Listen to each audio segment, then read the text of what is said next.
An advantage of this reading plan that you've been going through is in the small sections, the 4-minute read. But you've noticed this week that it doesn't even take 4 minutes. It seems to be even smaller sections. And sometimes that's nice because it allows us to focus more intently on some things we might have otherwise missed. So in that spirit of smaller readings, I want to point out some smaller sentences, phrases that you might have otherwise overlooked in Bible reading. Look at first Mark chapter 6, verse 45. This is the story of Jesus walking on the water. Immediately, it says, Jesus made his disciples get into the boat and go ahead of him to the other side to Bethsaida while he himself was sending a crowd away. And after bidding them farewell, he left for the mountain to pray. And when it was evening, the boat was in the middle of the sea, and he was alone on the land. And seeing the disciples straining at the oars, for the wind was against them, at about the fourth watch of the night, Jesus came to them walking on the sea, and he intended to pass by them. But when they saw him walking on the sea, they supposed that it was a ghost and cried out, for they all saw him and were terrified. But immediately he spoke with them and said to them, "Take courage, it is I. Do not be afraid." And he got into the boat with them, and the wind stopped, and they were utterly astonished, for they had not gained any insight from the incident of the loaves, but the heart was hardened. So two small things that you might otherwise overlook here.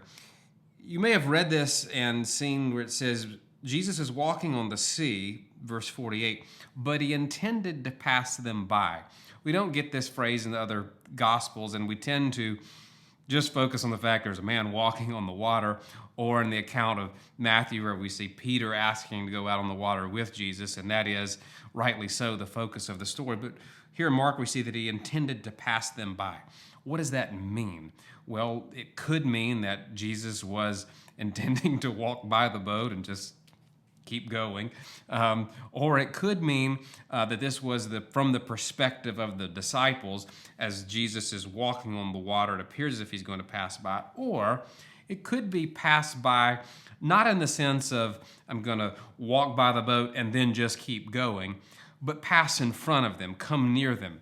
Think like when Moses wanted to see God and God said he's going to pass by Moses, hide you in the cleft, and I will pass by. That may be the implication there, and kind of a nod to God doing that in the Old Testament in the same way Christ passing by the disciple. Maybe a subtle nod to his own deity. Another small thing within this passage at the end said they hadn't gained any insight from the incident of the loaves. Jesus had just finished feeding several thousand people, a miracle that he had performed. But you get this phrase, but their heart was hardened. Interesting that it would be here, because we see this phrase in other places in Scripture, and we tend to take a very extreme view of it or a concerned view over it. We think people have their hearts hardened, and therefore they can't believe, and there's this finality to this. But here's a situation where it talks about the disciples themselves, their heart was hardened. Now, would we ever say their heart was hardened and therefore they were lost or can't believe God? No, they would have their hearts softened later to believe the things of God. But in this situation, it was a way to describe their lack of belief or lack of understanding. And it could simply just be a phrase of the time to reference someone that was untrusting or ununderstanding. Their hearts were hard.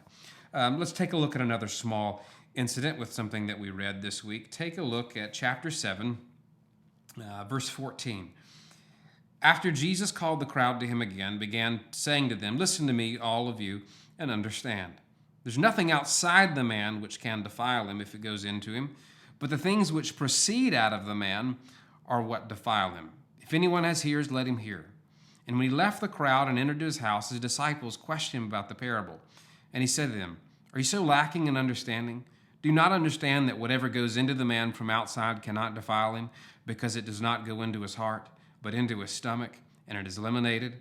Thus he declared all foods clean." An interesting textual note. We think probably this parenthetical insertion here by Mark to explain something that's happening.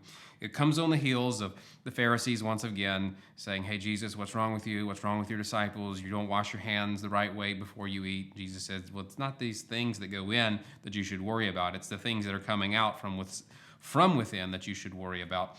But that little note, "and thus he declared all foods clean," tells us that something significant is happening in regard to the law. If you've been with us on Sundays, we've been talking through several of these elements, but it's Jesus's action that has declared some truth about him and how it affects our lives. We never hear Jesus saying, and therefore I'm declaring all things clean. Peter doesn't even get understanding of this till later in his vision and Acts, that all foods are made clean.